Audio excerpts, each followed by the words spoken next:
আজকাল ক্রয় বিক্রয়ের ক্ষেত্রে ইচ্ছা মতো মিথ্যা কথা বলা হয় এবং এতে কোনো গুনাহ হওয়ার অনুভূতি থাকে না। ব্যবসায়ীদের দৃষ্টিভঙ্গি থাকে পণ্য বিক্রি হতে হবে, এতে মিথ্যা বলার দরকার হলে বলতে হবে। গ্রাহককে প্রলুব্ধ করার জন্য তারা বিভিন্ন পদ্ধতি অবলম্বন করে আর সামান্য লাভের আশায় নিজের আখিরাতকে ধ্বংস করে দেয়।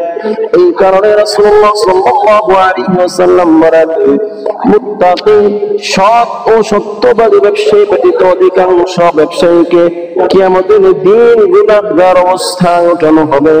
হযরত আবু যর গিফারী রাদিয়াল্লাহু তাআলা আনহু বলেন, রাসূলুল্লাহ সাল্লাল্লাহু আলাইহি ওয়াসাল্লাম ইরশাদ করেছেন, তিন ব্যক্তির দিকে আল্লাহ তাআলা রহমতের দৃষ্টিতে তাকাবেন না, তাদেরকে পবিত্র করবেন না, তাদেরকে কঠিন শাস্তি দিবেন।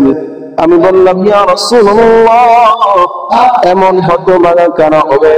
রাসূলুল্লাহ সাল্লাল্লাহু আলাইহি ওয়াসাল্লাম বলেন, এক যে ব্যক্তি টাকনুর নিচে কাপড় পরে, দুই যে দান করে খোটা দেয়, তিন যে ব্যবসায়ী মিথ্যা কসম খেয়ে পণ্য বিক্রি করে।